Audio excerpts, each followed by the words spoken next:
ನಾಳೆ ಜಗತ್ತು ಬ್ರೇಕಿಂಗ್ ನ್ಯೂಸ್ಗೆ ಎಚ್ಚರವಾದರೆ ಅಮೆರಿಕ ಮತ್ತು ಇರಾನ್ ಯುದ್ಧದಲ್ಲಿ ತೈಲ ಮಾರುಕಟ್ಟೆಗಳು ಕುಸಿದು ಬೀಳುತ್ತವೆ, ಕ್ಷಿಪಣಿಗಳು ಆಕಾಶವನ್ನು ದಾಟುತ್ತವೆ, ಜಾಗತಿಕ ಶಕ್ತಿಗಳು ಬದಿಗಳನ್ನು ಆರಿಸಿಕೊಳ್ಳುತ್ತವೆ.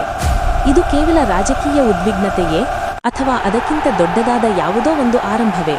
ಇಂದು ಆಧುನಿಕ ಇತಿಹಾಸದಲ್ಲಿ ಅತ್ಯಂತ ಅಪಾಯಕಾರಿ ಪೈಪೋಟಿಗಳಲ್ಲಿ ಒಂದಾದ ಯುನೈಟೆಡ್ ಸ್ಟೇಟ್ಸ್ ಮತ್ತು ಇರಾನ್ನ ಹಿಂದಿನ ಸತ್ಯವನ್ನು ನಾವು ಬಹಿರಂಗಪಡಿಸುತ್ತೇವೆ.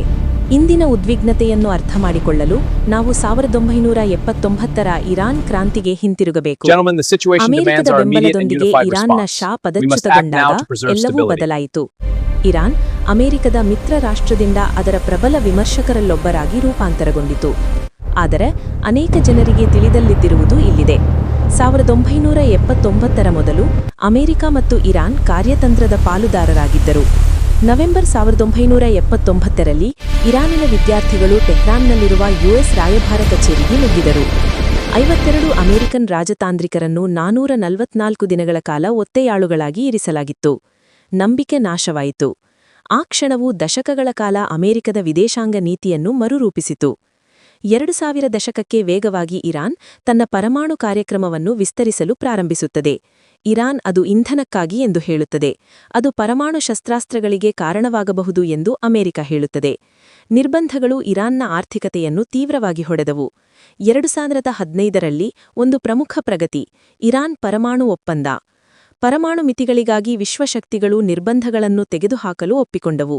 2018ರಲ್ಲಿ ಯುನೈಟೆಡ್ ಸ್ಟೇಟ್ಸ್ ಒಪ್ಪಂದದಿಂದ ಹಿಂದೆ ಸರಿದವು ಮತ್ತು ಉದ್ವಿಗ್ನತೆಗಳು ಮತ್ತೆ ಸ್ಫೋಟಗೊಂಡವು. ಜನವರಿ 2020ರಲ್ಲಿ ಯುಎಸ್ ಡ್ರೋನ್ ದಾಳಿಯಲ್ಲಿ ಇರಾನ್ನ ಉನ್ನತ ಮಿಲಿಟರಿ ಕಮಾಂಡರ್ ಅನ್ನು ಕೊಂದಿತು. ಇರಾನ್ ಸೇಡು ತೀರಿಸಿಕೊಳ್ಳುವುದಾಗಿ ಭರವಸೆ ನೀಡಿತು. ಕ್ಷಿಪಣಿಗಳು ಇರಾಕ್ನಲ್ಲಿರುವ ಅಮೆರಿಕದ ನೆಲೆಗಳ ಮೇಲೆ ದಾಳಿ ಮಾಡಿದವು. ಜಗತ್ತು ತನ್ನ ಉಸಿರನ್ನು ಹಿಡಿದುಕೊಂಡಿತು. ನೇರ ಯುದ್ಧದ ಬದಲು ಸಂಘರ್ಷವು ನೆರಳಿನಲ್ಲಿತ್ತು. Iraq, Syria, Yemen. ಸೇಡುಗಾರರು, ಡ್ರೋನ್ಗಳು, ಸೈಬರ್ ದಾಳಿಗಳು. ವಿಶ್ವದ ತೈಲದ ಸುಮಾರು 20% ಈ ಕಿರಿದಾದ ಮಾರ್ಗದ ಮೂಲಕ ಹಾದುಹೋಗುತ್ತದೆ. ಇರಾನ್ ಅದನ್ನು ನಿರ್ಬಂಧಿಸಿದರೆ ತೈಲ ಬೆಲೆಗಳು ಗಗನಕ್ಕೇರಬಹುದು. ಇಲ್ಲಿ ಒಂದೇ ಕ್ಷಿಪಣಿ ಜಾಗತಿಕ ಆರ್ಥಿಕ ಬಿಕ್ಕಟ್ಟನ್ನು ಪ್ರಚೋದಿಸಬಹುದು. ಪೂರ್ಣ ಯುದ್ಧ ಭುಗಿಲ ಬೀಳಿದರೆ ಅಮೆರಿಕನ್ ವಿಮಾನವಾಹಕ ನೌಕೆಗಳು ಕೊಲ್ಲಿಗೆ ಚಲಿಸುತ್ತವೆ, ಇರಾನ್ ಕ್ಷಿಪಣಿ ದಾಳಿಗಳನ್ನು ಪ್ರಾರಂಭಿಸುತ್ತವೆ, ಸೈಬರ್ ದಾಳಿಗಳು ವಿದ್ಯುಜ್ಜಾಲಗಳನ್ನು ಸ್ಥಗಿತಗೊಳಿಸುತ್ತವೆ, ಇಸ್ರೇಲ್, ಸೌದಿ ಅರೇಬಿಯಾ ಮಿತ್ರಾಲಯಗಳು ಭಾಗಿಯಾಗುತ್ತವೆ. ಇದು ಪ್ರಾದೇಶಿಕ ಯುದ್ಧವಾಗುತ್ತದೆ. ಚೀನಾ, ರಷ್ಯಾ ಅವರು ತಟಸ್ಥರಾಗುತ್ತಾರೆಯೋ ಅಥವಾ ಮಧ್ಯವೀಕ್ಷಿಸುತ್ತವೆಯೋ? ಮಹಾಶಕ್ತಿಗಳು ಪಕ್ಷವಹಿಸಿದರೆ ಇದು ಮಧ್ಯಪ್ರಾಚ್ಯವನ್ನು ಮೀರಿ ಉಳ್ಬಣವಾಗಬಹುದು. ಭಾರತವು ಕೊಲ್ಲಿನಿಂದ ತೈಲವನ್ನು ಆಮದು ಮಾಡಿಕೊಳ್ಳುತ್ತದೆ. ತೈಲ ಬೆಲೆಗಳು ಏರಿದರೆ ಪೆಟ್ರೋಲ್, ಡೀಸೆಲ್ ಮತ್ತು ಹಣದುಬ್ಬರ ಹೆಚ್ಚಾಗುತ್ತದೆ.